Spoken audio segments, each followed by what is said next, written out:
Hi, this is Alfozia Nihar from At Home Tuition. Welcome to our session today.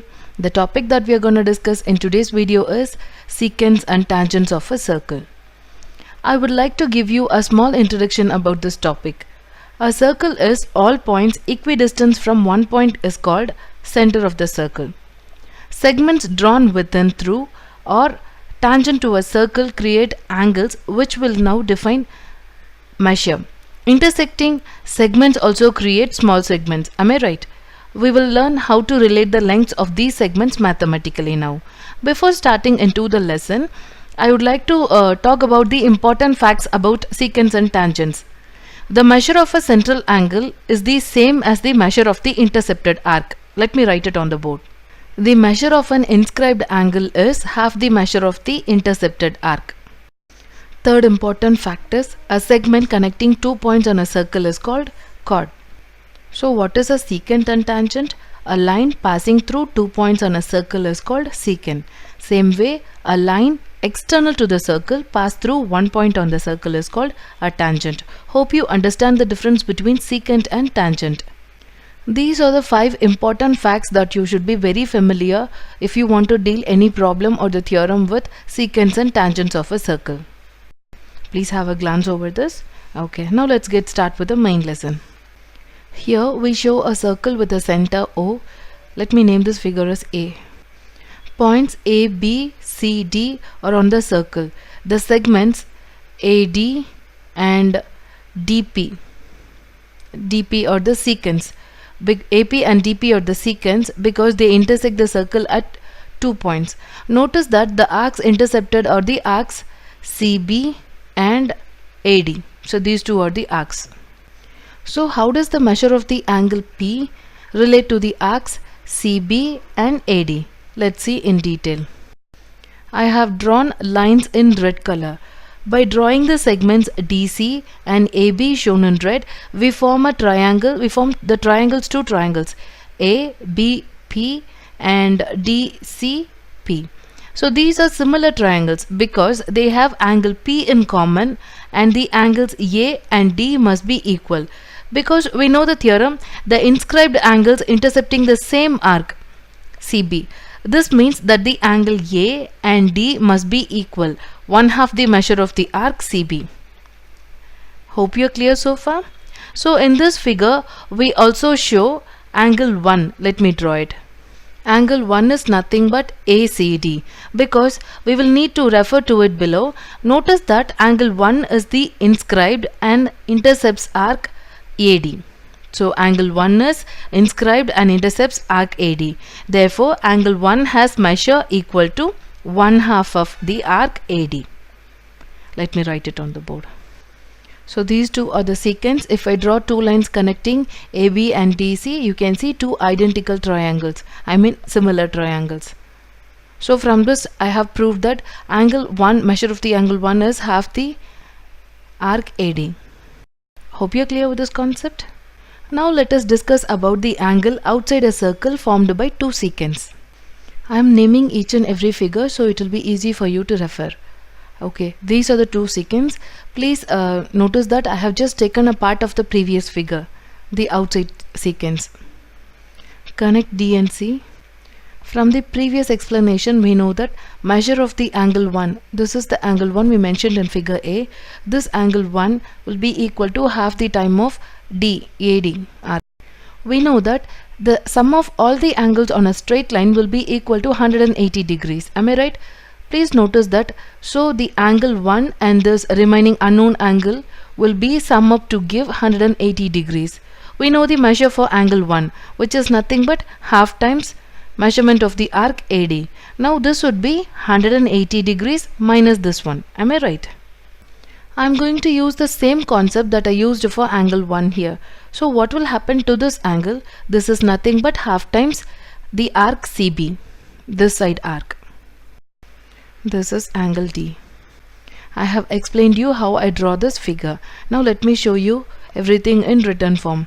As shown in this diagram, angle DCP is supplementary to angle 1. Am I right? So DCP would be supplementary, means the sum would be 180.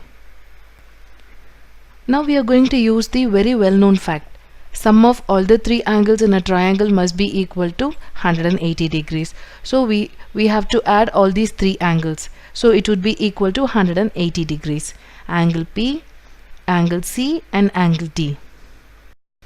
We do not know angle P, so let it be the same. Angle DCP is 180 minus half times AD arc. Angle D is half times CB. Now we need to solve this equation and find the expression for angle P. So let's find what is angle P now. Subtract 180 minus 1 over 2 the arc AD from both these sides. Same way subtract 1 over 2 CB arc. As usual, we generally do in algebra. Subtracting this expression first, then the third term. Now if you open this parenthesis, this will get cancelled out. 180 minus 180. You can take the common factor 1 over 2, that is half outside, and write the leftovers within the parenthesis. In between sign is subtraction because you're shifting half CB from the left side. Okay, take the common factor out and write the leftovers within the parenthesis. You will get half times the arc AD minus arc CB. So this is the angle outside a circle formed by two secants. So in the problem you will be getting some values for the expression, so it will be easier for you to find the outside angle, but you have to learn this concept. So when two secants are touching the circle, you have to use this concept. Okay, now let us move on to the next step. Here we are going to discuss the related result. We just learned that the measure of an external angle P as shown in the figure B when formed by two sequents is equal to 1/2 the difference of the measures of intercepted arcs. We are learning this through intercepted arcs. In a related result, if one or both the segment is tangent, what will happen? Let me show you. Previous cases when both are secants. This one is when one is tangent. As in segment PC, the figure C shown here, the external angle P is also 1/2 the difference of the intercepted arcs DC and CB. Let me write it. Concept is same, but there is a slight change in this expression because of the figure. Hope you understand the second case.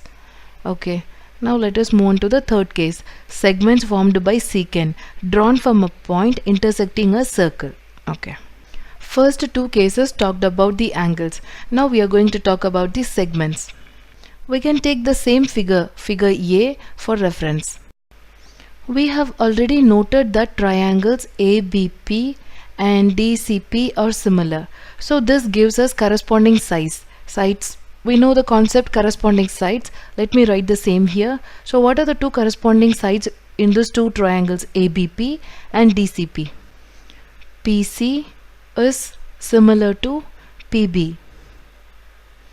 Same way PD is similar to PA. Am I right? Let me write the same thing in proportion. In a proportion true for corresponding parts of a similar triangle, we will have the following. Let me write that on the board. By cross multiplication, you can write the same thing as. Please notice that these are the products of the exterior part of each secant with secant's entire length. Am I right? So these are the exterior parts of each secant and this one is the secant's entire length. So you should be clear when you're talking about segments formed by a secant drawn from a point intersecting a circle, you should know the relationship between the segments. Products of the exterior part of each of the segment will be equal to the product of the secant's entire length. Hope you're clear with this case.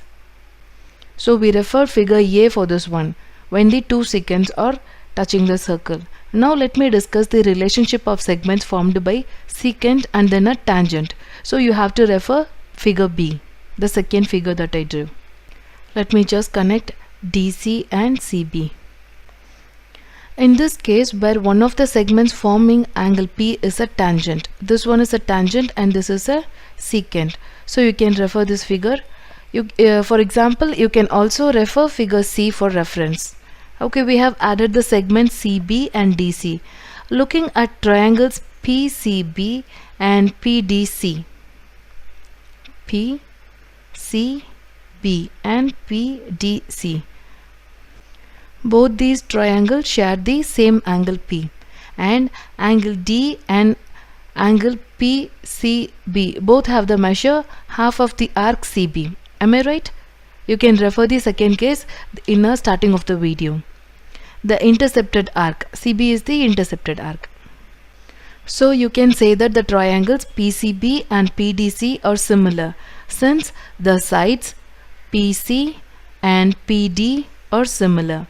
Same way PB and PC are similar because these two touching the circle and these two are the external one. So we can write the proportion as,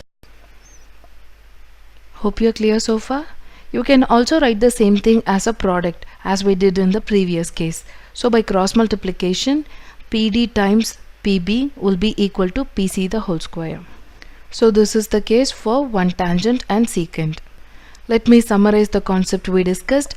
The angle formed outside a circle by intersecting secants, or a secant and tangent, or it may be both that would be two tangents, is equal to the measure of half the difference of the intercepted arcs.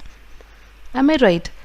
Okay, if two secants meet at a point outside the circle, the product of the exterior part of one secant with its entire length will be equal to the product of the exterior part of the other secant with its entire length. And the third concept we discussed is, if a secant and a tangent meet at a point outside the circle, the product of the exterior part of the secant with its entire length will be equal to the square of the tangent segments, the last case we discussed. Hope you are clear with all the concepts that we discussed in today's video. In next video we can see how to solve problems based on these concepts.